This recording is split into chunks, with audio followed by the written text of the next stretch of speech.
In her book, Working and Living at the Court of Haile Selassie I, Memories 1960 to 1975, Lord Trenkler stated that Christmas service was held from 11 to 1:30 during the night, that the priests had been already the whole day in church, and that the majority of the faithful went to church already in the evening hours to pray there before the official service.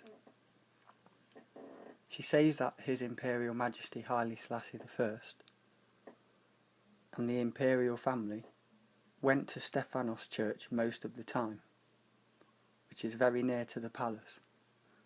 After Christmas service, 21 salute shots were shot from a cannon, and the festivities in the night started with a so-called breakfast. Around 70 to 80 persons were invited into the palace and were served a buffet. It was served a soup, porridge, cornflakes, etc. Different meals made of eggs and meat. A lot of cake was there as well. Breakfast didn't last too long, because the people were tired and wanted to sleep before the festivities of the day started. His Imperial Majesty Haile Selassie I always ate only a little during the breakfast. He was always very modest, Lord Trenkler says. In the morning of the Christmas day, there was held a reception, where the guests gave their Christmas wishes to His Imperial Majesty Haile Selassie I. Drinks, mainly vermouth and such like, were served, also bakery and little buns.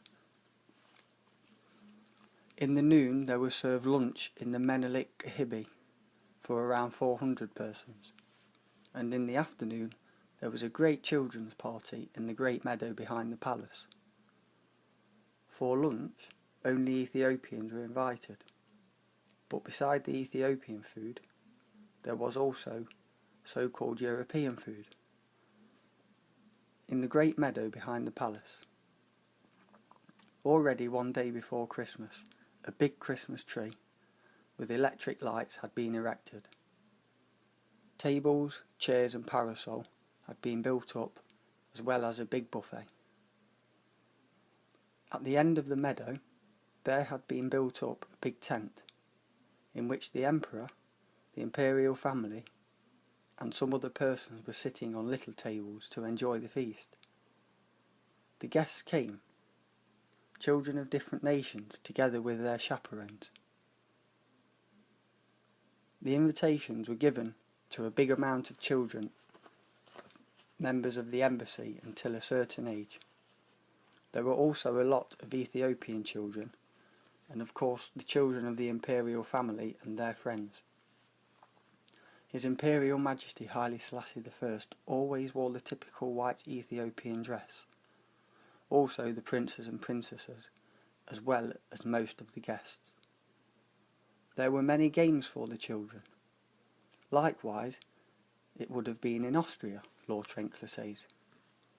Every year the Swedish colony organised these games, as well as the whole feast.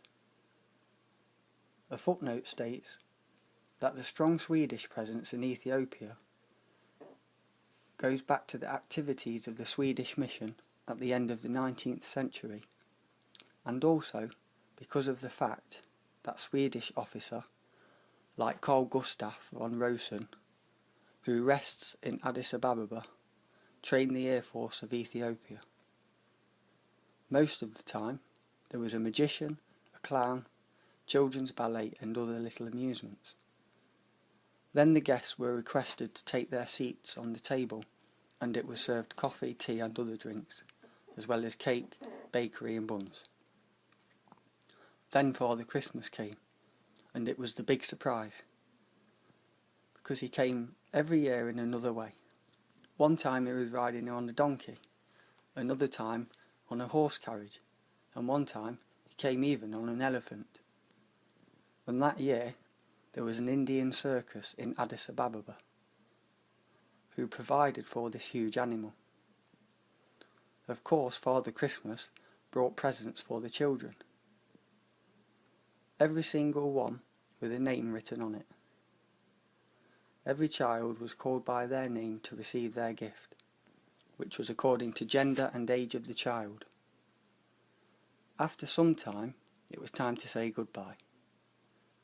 Every single child went into the tent in which His Imperial Majesty Haile Selassie I was sitting, to say thank you and goodbye.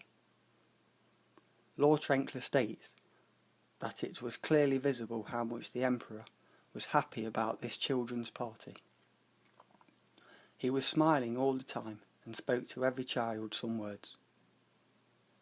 For His Imperial Majesty Haile Selassie I it was, how he himself stated at one time, the most beautiful feast of the year. After all, guests were gone. His Imperial Majesty Haile Selassie I drew back into his private rooms. In the evening, only the imperial family came together.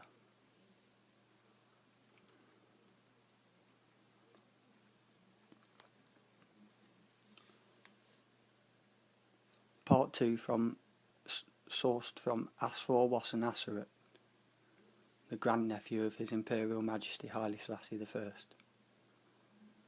In front of the Jesus Church, on the estate of his grandfather, was built up a tent, in which after the Mass, the agape, the so-called love feast, the agape feast, according to the early Christian community, was held. It was a collective dinner for the priests and the community. From there, his parents and his uncles went to the palace to have breakfast with the Emperor. At 10 o'clock a.m, the big audience of His Imperial Majesty Haile Selassie I followed, to which the dignitaries and the diplomatic courts had been received. The children were not allowed to partake at the Christmas breakfast. They were invited in the afternoon for Christmas celebration into the palace. Year after year, His and Her Imperial Majesties received hundreds of children in the gardens of the palace, where a big tent had been built up. The children bowed in front of the Emperor and the Empress to thank them for the presents of Father Christmas. After that, a white-bearded Father Christmas appeared, wearing a fur cap and a red coat, pretty much the same as he would appear in Berlin, London and New York.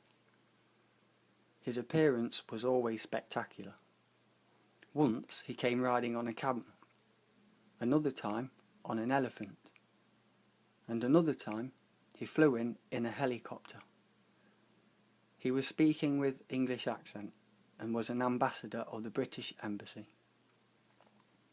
He called to children one after the other by their names and handed over the presents.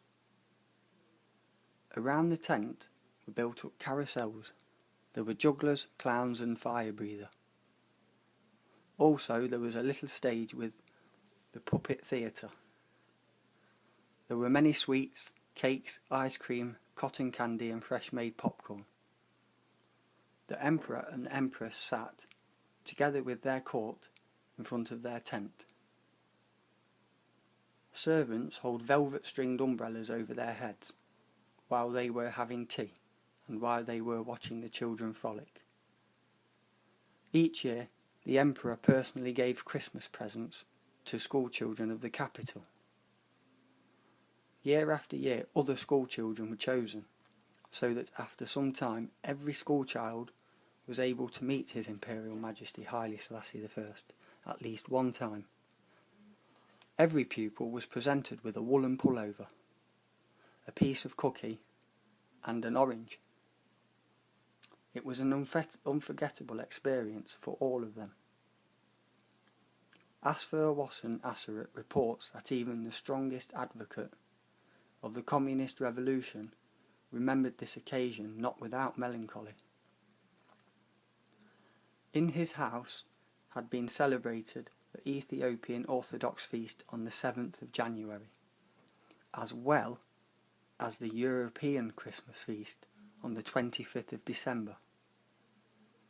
He states that the European feast was maybe more fascinating than the Ethiopian Orthodox feast for him as a child. They had a Christmas tree adorned with tinsel, with big gold, red and blue baubles, with snow baubles made of cotton and artificial snow, as well as electric candles in different colours.